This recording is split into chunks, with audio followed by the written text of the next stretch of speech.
today I thought we go to Southeast Asia because I had a craving for pho, and I haven't had a good bowl of pho since I visited LA last year.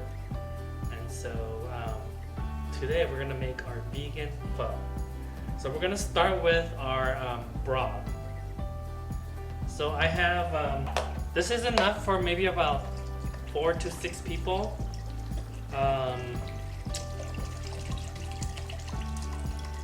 Depending on how much the person eats. So for an average person, we're gonna use 2 of these quart vegetable stock. So I have 2 quarts of vegetable stock here. So that's 64 ounces.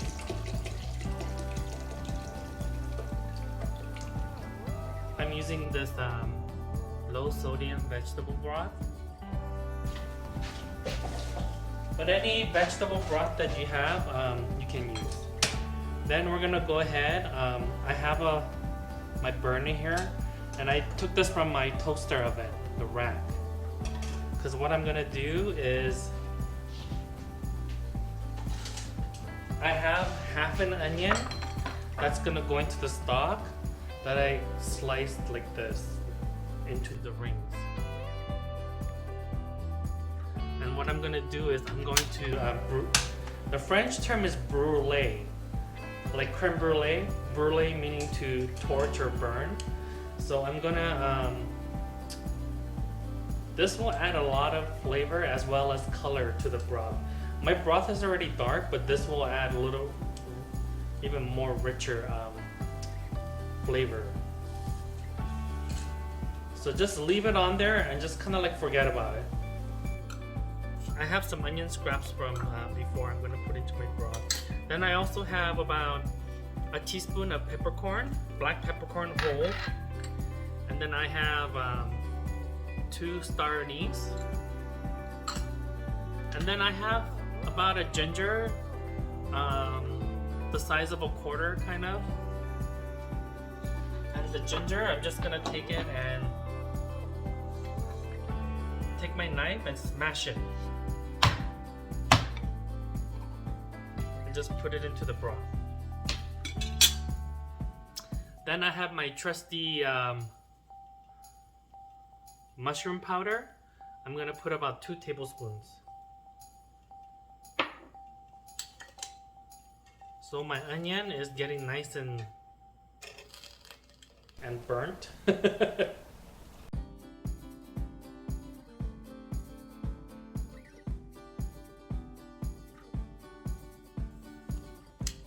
think that's good enough. So once my onion is burnt like this, I'm just gonna stick it right into my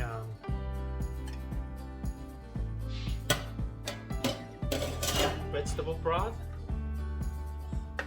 I'm also gonna add one more thing.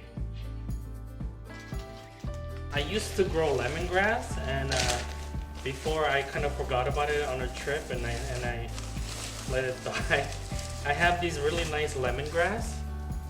I'm just gonna put a little bit of the lemongrass in there. Maybe about 2 whole lemongrass. I'm gonna just put it in here like this.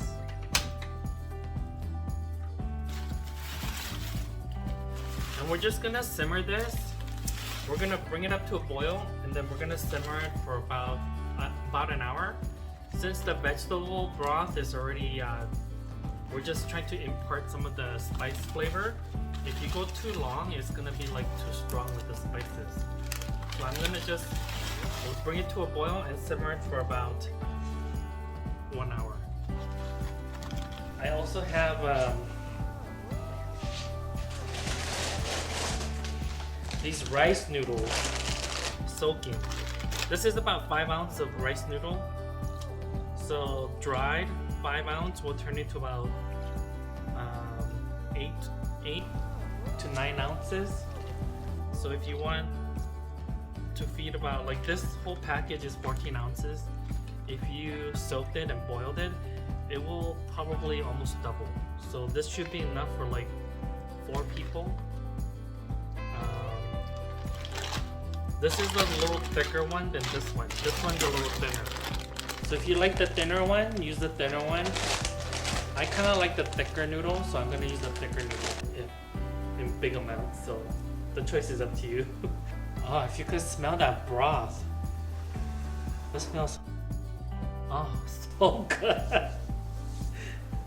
I'm gonna have to taste this.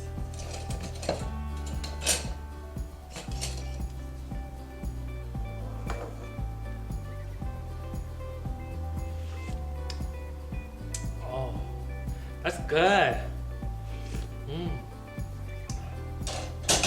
We're gonna have to season it with a little bit of salt though. For this amount, I'm gonna add about 2 teaspoons. Okay, so once the noodles have been soaked enough, at least half an hour, it's gonna be very pliable, and you're just gonna warm it in hot water. So before we do that, I have some broccoli florets that I want to put into my vegan pho, as long as some nice shimeji mushrooms. So basically you can put any vegetables that you enjoy. So when I went to one of the places, it's a chain called Bamiche Kali in California. So they serve, not all locations all have the vegan one or vegetarian one. So, well, it's actually vegan because they don't put any meat products in it. But one of the locations had vegan / vegetarian pho with, I think it was fried tofu in it, and then some carrots, broccoli, and a bunch of vegetables. So yeah, this is your meal, so just make it however you want. So I'm just gonna put in my vegetables. I'm doing the vegetables separately from the noodles because this will go a lot faster than the noodle. I mean, this will take a little bit longer than the noodle. The noodles will take a little less time. I don't want to cook my vegetables too much, so I'm just gonna basically kind of parboil. I'm gonna put it right here. Okay, in that same water, I'm gonna basically cook my noodles. So I'm gonna take the noodles, drain the water, and just drop it in when the water boils. Make sure the water boils.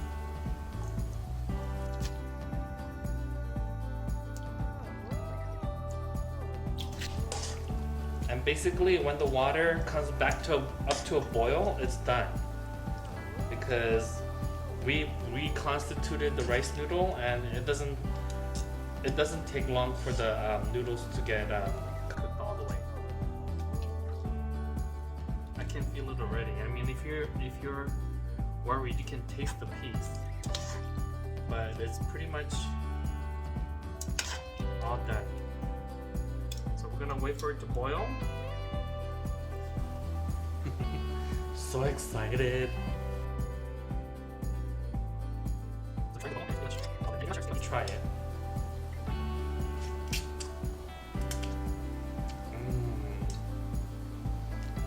Delicious. So you gotta wait till it comes back up to a boil.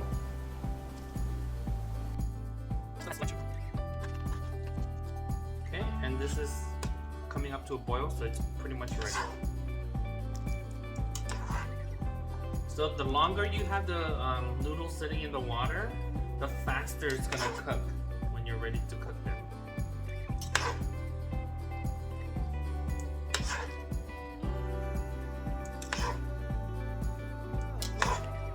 In the restaurants, they have a giant pot of boiling water, and then they have a little insert with the mesh insert, and they just drop it in, and then just stir it with the chopstick in the middle, and then once it's cooked, they just pull out the basket right into the bowl.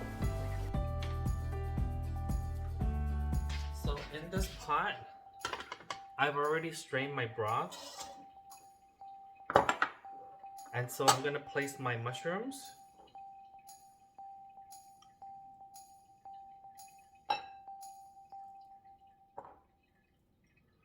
And my broccoli.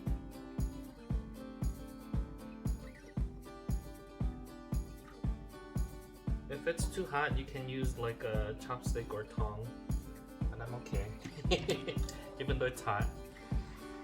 Then I'm gonna take our broth, and I'm gonna pour it right over the noodle.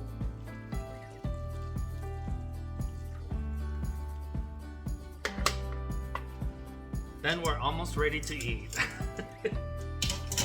So in the restaurants, they also put green onions in there. Some, not a lot, just maybe one. And then they put some sliced raw onions, really thinly sliced. The onions in there. All right. And then at the and also they'll put some cilantro in there because they chop it and it doesn't look nice to come with the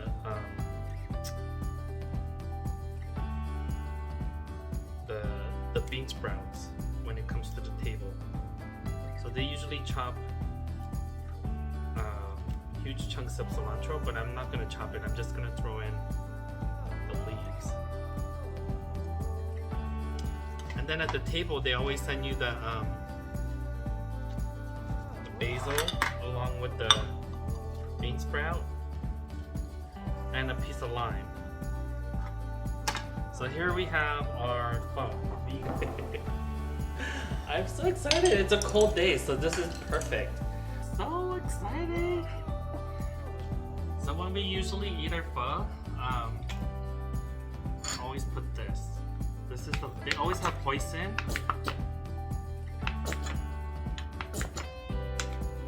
And some sriracha on the table, so we put it there. And this is something my brother always does, and a lot of Vietnamese people do this too. They ask for extra onions and then put sriracha all over it. Koreans especially love this because this kind of like is like a mock kimchi, I guess. Mock kimchi, but not really. But it's something that reminds them of kimchi. It's a little spicy, lots of chili, and this onion. Oh, this you have to try this at home when you're eating pho. So what I like to do, I take the leaves of the basil. I just pick the leaves, and then you have to twist it in half, at least half. That way the oils get released into the broth. Then you put lots of bean sprout. Oh, I love bean sprout in pho.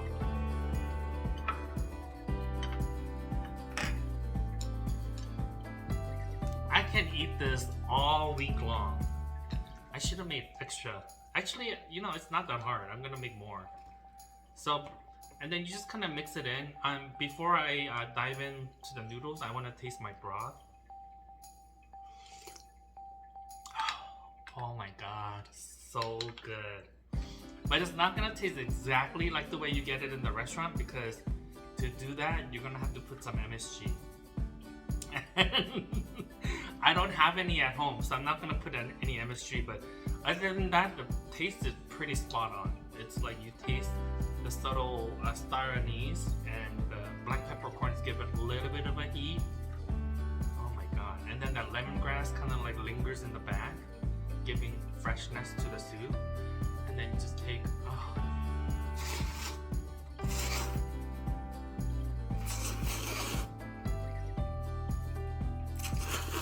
I'm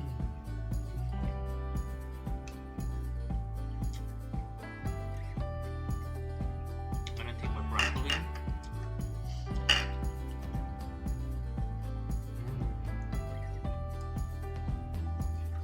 It's so fresh.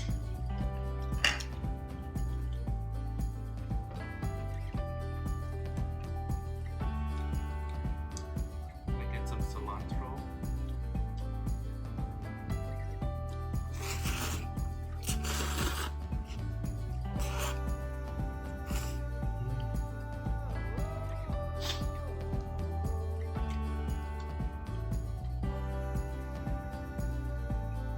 Secret to slurping your noodle, don't grab a lot. I guess if you have a ginormous mouth, yeah, but just grab enough and then you bring it up so that the noodle's out of the broth, because Because if it's still in the broth and you're slurping at the end, the soup is gonna go everywhere. So kind of like let the soup kind of drip a little.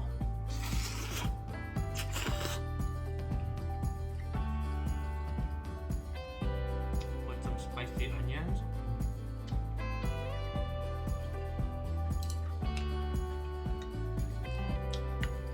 The broth is so good. Never mind the spoon. Oh, so yummy. You have to try this at home. It's so easy.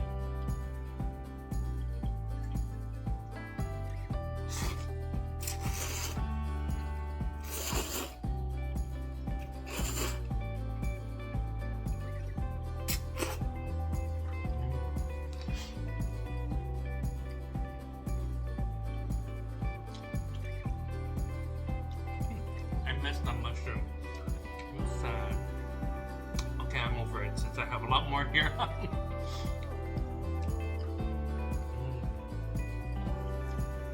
The texture of the mushroom is so good in this. Get that chewiness. And then the fresh broccoli.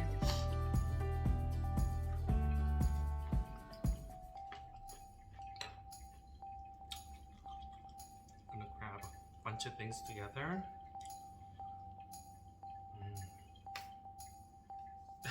I have little flies from my if you see I have a little bit of UV light over there, that's where I grow my green onions. And then if the soil is moist, there's these tiny little flies. So I ran out of my organic pesticide, so I'm gonna have to go get more.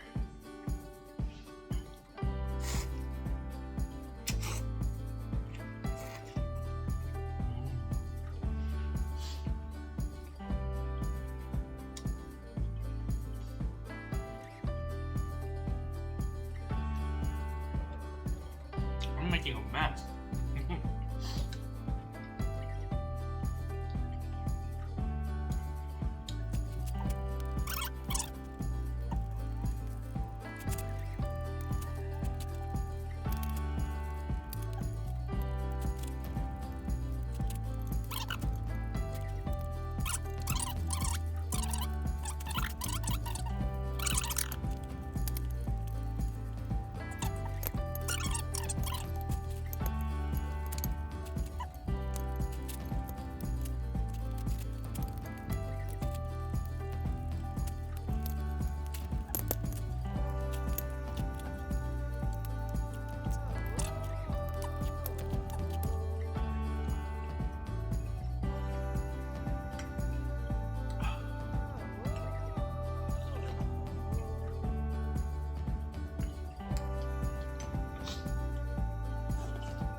I'm so full.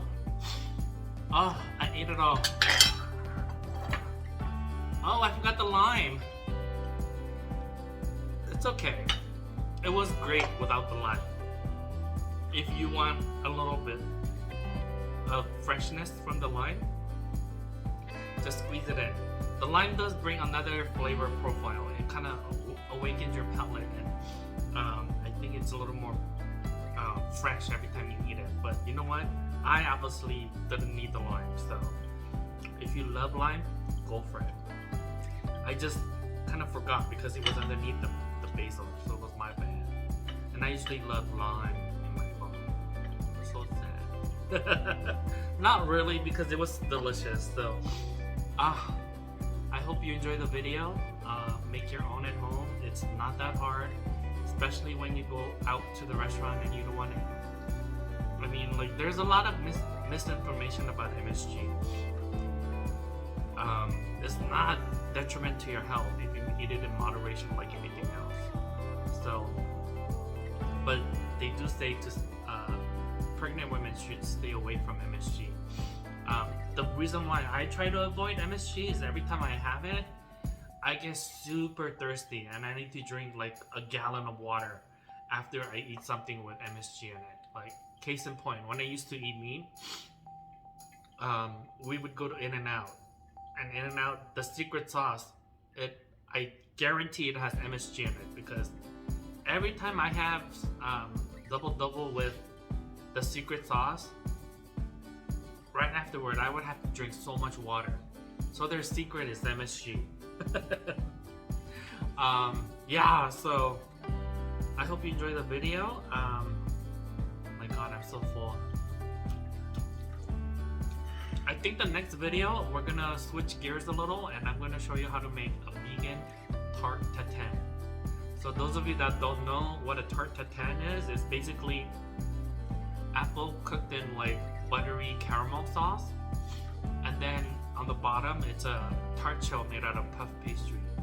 So for vegans especially, I have not seen a puff pastry dough that sells in the store that's vegan, made with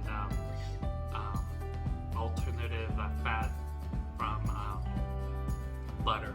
So I'm gonna show you how to make a really delicious vegan tarte tatin. So stay tuned for that, and I'm actually excited because I rarely eat sweets. I don't have a sweet tooth, but stuff like this, anything with starch or rice, I'm all over it. So thank you for watching. Please press the subscribe if you haven't already, and like button.